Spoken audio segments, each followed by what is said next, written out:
2013 के बाद जब से सिलेबस बदला है, मार्केट में कंटेंट की बाढ़ आई हुई है, मार्केट में टीचर्स की बाढ़ आई हुई है, लेकिन आप देखिए रिजल्ट वही 2-4 बच्चे जो बार बार सेलेक्ट हो रहे हैं वही अपनी रैंकिंग बढ़ा रहे हैं और हमें लगता है कि हमारा रिजल्ट हो रहा है। नहीं हो रहा रिजल्ट, बिल्कुल भी नहीं है। तो इसलिए मैं बार बार कहूंगा कि आप हमेशा से क्या करिए, वस्तु स्थिति को ध्यान में रखते हुए, रियलिटी को ध्यान में रखते हुए तैयारी करिए, आप पास हो जाएंगे। अगर ये सोचेंगे अरे इस बार बहुत अच्छा, आप अपने बारे में सोचिए कि आप कहां पर हैं, क्या आप एमसीक्यू बना पाते हैं या आप दूसरों के एमसीक्यू पर ही डिपेंड है। तो दूसरों के एमसीक्यू पर डिपेंड है तो आपका दिमाग कितना ओपन होगा, ठीक है। तो आप एमसीक्यू बना पाते हैं, सोच पाते हैं कि नहीं, आप मुख्य परीक्षा के क्वेश्चंस की डिमांड को समझ पाते हैं कि नहीं, कैसे उसको लिखना है समझ पाते हैं कि नहीं पाते, इंटरव्यू के लिए आपकी पर्सनालिटी में अच्छा कम्युनिकेशन स्किल क्वालिटी है कि नहीं है। तो अब आप कहेंगे कि सर कम्युनिकेशन क्वालिटी स्किल तो सर हमने कहीं सीखा नहीं। ये जो रोज मैं आपके साथ कम्युनिकेट करता हूं, हर एक मुद्दे को आपको समझाता हूं और आप कहते हैं कि मजा आ गया, यही तो है कम्युनिकेशन क्वालिटी सीखने की कला। क्या आपका गुरु आपको पढ़ा रहा है, आप सीखिए कि कैसे सुनील सर मुझे कम्युनिकेट कर पा रहे हैं, ऐसे ही मुझे इंटरव्यूअर को भी कम्युनिकेट करना है, दैट्स इट। तो इसलिए कोई भी चीज ऊपर से आई हुई चीज नहीं है, ध्यान रखिएगा। रिजर्व बैंक ऑफ इंडिया, मेरे प्यारे बच्चों, आज हम पढ़ने जा रहे हैं डीप कॉन्सेप्ट टॉक में आरबीआई के ऊपर। क्यों पढ़ने जा रहे हैं आरबीआई के ऊपर? क्योंकि हम फॉरेक्स रिजर्व पढ़ने जा रहे हैं, विदेशी मुद्रा भंडार में कमी आ रही है। क्यों कमी आ रही है वो सारी बातें हम पढ़ने जा रहे हैं। अच्छा टॉपिक है, प्रीलिम्स के लिए बहुत ही अच्छा टॉपिक है, तो आरबीआई पढ़ना महत्वपूर्ण हो जाता है, याद रखिएगा, क्योंकि उसमें आरबीआई का कई बार जिक्र आया है। तो डीप कॉन्सेप्ट टॉक क्या होता है? हर दिन नया बच्चा कनेक्ट होता है मेरे साथ। तो डीप कॉन्सेप्ट टॉक का मतलब यानी दिए गए एडिटोरियल्स में कोई ऐसी संस्था, इंस्टीट्यूशन, नेशनल या इंटरनेशनल या कोई स्कीम, ठीक है, कोई नया इनोवेशन जो यूपीएससी के लिए इंपॉर्टेंट होता है, वो मैं यहां क्या करता है, डीप कॉन्सेप्ट टॉक में कराता हूं। और सीधा क्वेश्चन जैसे आपने देखा होगा इस बार डीप कॉन्सेप्ट टॉक से ही I2U2 के ऊपर आ गया था, तो आप तैयार रहेंगे बहुत से डीप कॉन्सेप्ट टॉक के क्वेश्चन के लिए। तो रिजर्व बैंक ऑफ इंडिया यानी अब आपके सामने आ गया मेरे प्यारे बच्चों। तो ये क्या है? आरबीआई देश में सर्वोच्च मौद्रिक और बैंकिंग प्राधिकरण है, एकदम से याद करिएगा, supreme monetary and banking authority है मेरे प्यारे बच्चों। और ये क्या करता है? भारत में बैंकिंग प्रणाली को नियंत्रित करता है। अब अगर आरबीआई, भाई देखिए, ऐतिहासिक घटनाएं घटित हो रही, यानी लगातार 3 क्वार्टर से आरबीआई की मॉनेटरी पॉलिसी कमेटी जो मुद्रा स्फीति का लक्ष्य अपर थ्रेशोल्ड है यानी ऊपरी सीमा है उसको कंट्रोल नहीं कर पा रहा, यानी 6% से ऊपर इन्फ्लेशन बढ़ रहा है, सरकार के पास जाकर के सफाई देने की स्थिति आ गई है। ये अभी हम लोगों ने कल भी पढ़ा था और पहले भी पढ़ा था, आरबीआई एक्ट के अनुसार 45ZB के अनुसार। तो कुछ पता नहीं है, प्रीलिम्स में तो आ ही सकता है आरबीआई के बारे में, और आया भी हुआ, आप चेक करिए पिछले 2-3 सालों में ही 1-2 बार आरबीआई आया हुआ। तो मुख्य परीक्षा में भी आरबीआई पर प्रश्न पूछा जा सकता है, ध्यान रखिएगा। तो एक एक चीज आप यहां पर बारीकी से पढ़िएगा। तो ये क्या करता है? देश में सर्वोच्च मौद्रिक और बैंकिंग प्राधिकरण है मेरे प्यारे बच्चों, भारत में बैंकिंग प्रणाली को नियंत्रित करता है। इसकी स्थापना कैसे हुई है? इसकी स्थापना मेरे प्यारे बच्चों आरबीआई एक्ट 1934 के माध्यम से की गई है। यहां कोई एनालिसिस नहीं है, इसलिए ये मत सोचना कि सर पढ़ रहे हैं, क्योंकि एनालिसिस है ही नहीं तो मैं क्या कर सकता हूं। जहां एनालिसिस आएगा, जैसे अभी टॉपिक्स आ रहे हैं वहां पर अटैक मारूंगा, ठीक है। तो यहां पर मैं देखिए दोनों शैली हमें आनी चाहिए, रट्टा भी आना चाहिए और एनालिसिस भी आना चाहिए। जहां आवश्यकता रट्टा की हो वहां रट्टा मारेंगे, जहां आवश्यकता एनालिसिस की वहां पर हम एनालिसिस करेंगे। ये चीज अपने दिमाग में आप रख लीजिए। तो इसकी स्थापना कैसे हुई? किसकी स्थापना? आरबीआई की स्थापना कैसे हुई है? 1934 के आरबीआई एक्ट के द्वारा हुई है। और इसी आरबीआई एक्ट के द्वारा यह एक स्टेचुरी बॉडी यानी वैधानिक निकाय के रूप में जाना जाता है। वैधानिक निकाय यानी विधि के द्वारा इसका गठन हुआ है, विधि यानी कानून के द्वारा इसका गठन हुआ। जिन निकायों का, जिन बॉडीज का गठन विधि के द्वारा होता है उन्हें हम वैधानिक निकाय या स्टेचुरी बॉडी कहते हैं। आई होप आप इसको समझ गए हैं, ठीक है मेरे प्यारे बच्चों। तो आरबीआई, अब आरबीआई के पहले क्या होता था उसके अंदर जाने की आवश्यकता नहीं, ऑब्वियस है इंपीरियल बैंक ऑफ इंडिया सारा काम करती थी, उससे मतलब नहीं है। अब इसके बाद आते हैं मेरे प्यारे बच्चों, बड़ा अच्छा एक पॉइंट है कि आरबीआई की शुरुआत किस रूप में हुई थी? तो भैया आरबीआई निजी बैंकों के रूप में अपनी कार्य पद्धति को प्रारंभ करता है, सरकारी बैंक के रूप में नहीं। तो आरबीआई की शुरुआत सरकारी स्वामित्व वाले बैंक के रूप में नहीं होती है, बल्कि निजी तौर पर आयोजित बैंक या शेयर धारकों के बैंक रूप में हुई थी। यानी आरबीआई की शुरुआत किसके द्वारा हुई थी? निजी क्षेत्र के द्वारा हुई थी, याद रखिएगा, निजी क्षेत्र के बैंक के रूप में काम करता था। स्वतंत्रता के बाद यानी आफ्टर इंडिपेंडेंस रिजर्व बैंक अधिनियम 1948, इसको भी याद रखिएगा, आरबीआई एक्ट 1948, इसको आप सब लोग रटिए, चलिए इसी समय इसको रट्टा मारिए। Reserve bank transfer to public ownership act 1948, इसको रटिए फटाफट, चलिए भाई रटिए इसको फटाफट। क्या है ये? Reserve bank transfer to public ownership act 1948 मेरे प्यारे बच्चों। रिजर्व बैंक सार्वजनिक स्वामित्व में स्थानांतरण अधिनियम 1948 यह पारित किया गया, और सरकार ने यानी जो भी निजी शेयर धारक थे, जितना भी शेयर उनका था, उनके शेयर के एवज में सरकार ने उनको उनकी धनराशि लौटाई और सरकारी स्वामित्व में आरबीआई को ले लिया।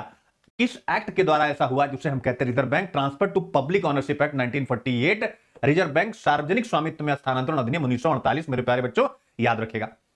अब इसके बाद होता है यानी एक्ट 48 में आया, लेकिन 48 में इसका राष्ट्रीयकरण नहीं हुआ, ये एक्ट 48 में आया।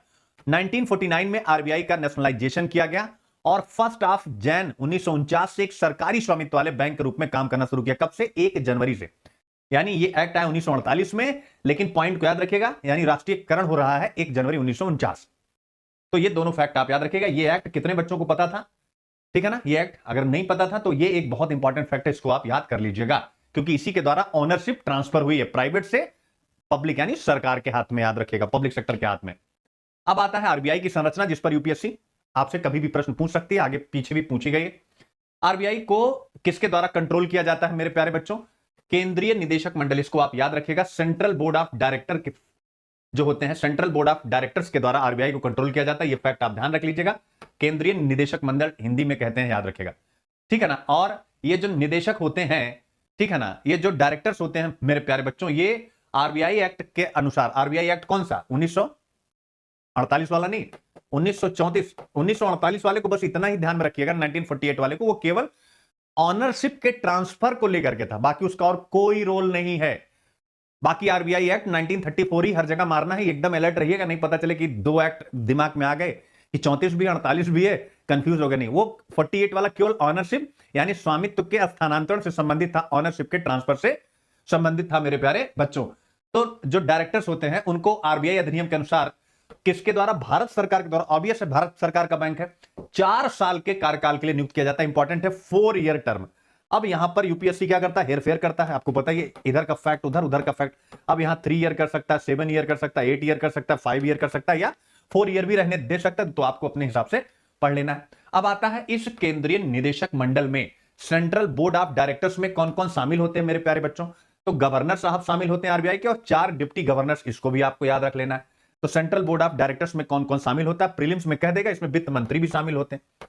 यूपीएससी ऐसे ही तो मजे लेता है। तो जो बच्चा मजा लेकर के पढ़ाई करता है, यानी कि पढ़ते ही टाइम में सोच लेता है कि प्रीलिम्स के क्वेश्चन कहां से बन सकते हैं, तो फिर क्या होता है, उसके लिए चीजें आसान हो जाती है। क्योंकि जो यूपीएससी एग्जामिनेशन हॉल में क्वेश्चन पेपर में कर रहा है, उसकी तो वो बच्चा साल भर 2 साल प्रैक्टिस कर चुका है। यानी एक ही टॉपिक को 3-4 प्रकार से कैसे पूछ सकता है यूपीएससी, वो पहले ही प्रैक्टिस कर चुका है। आओ भैया तुम क्या पूछोगे, तो वहां वो जाकर के क्वेश्चन को क्या करता है? टैकल कर लेता है। लेकिन जो बिना प्रैक्टिस के गया फिर वो गिरेगा। तो आप देख सकते हैं, ये हो गया आपका यहां से, ठीक है। इसके अलावा और कौन कौन इसमें शामिल होते हैं? नॉन ऑफिशियल डायरेक्टर्स होते हैं, यानी गैर सरकारी निदेशक होते हैं। मनोनीत 10 होते हैं इनमें, और 4 स्थानीय बोर्डों से 1-1 होते हैं, याद रखिएगा। आरबीआई का एग्जीक्यूटिव हेड कौन होता है? गवर्नर होता है, इसको आप पीटी में याद रख लीजिएगा। और गवर्नर के साथ 4 डिप्टी गवर्नर, बहुत इंपॉर्टेंट नहीं है, याद रखिएगा। तो अब देखिएगा, यानी बैंक के पास क्या एक्सक्लूसिव पावर है, तो यहां वही लिखा हुआ, यानी सिक्के को छोड़कर और 1 रुपए के नोट को छोड़ करके बैंक क्या करता है, यानी मुद्रा जारी करने का सर्वोच्च अधिकार रखता है। तो ये तो आप सबको पता है, बताने की जरूरत नहीं है, ठीक है ना। इसके अलावा देखिए, यही हो गया ये वाला फॉरेन एक्सचेंज। आज जो एडिटोरियल में डिस्कस किया जाएगा, आखिरी एडिटोरियल में, ये कस्टोडियन है। जैसे संविधान में मेरे प्यारे बच्चों, संविधान का कस्टोडियन कौन है? सुप्रीम कोर्ट क्या है? संविधान का कस्टोडियन है, संविधान का संरक्षक है।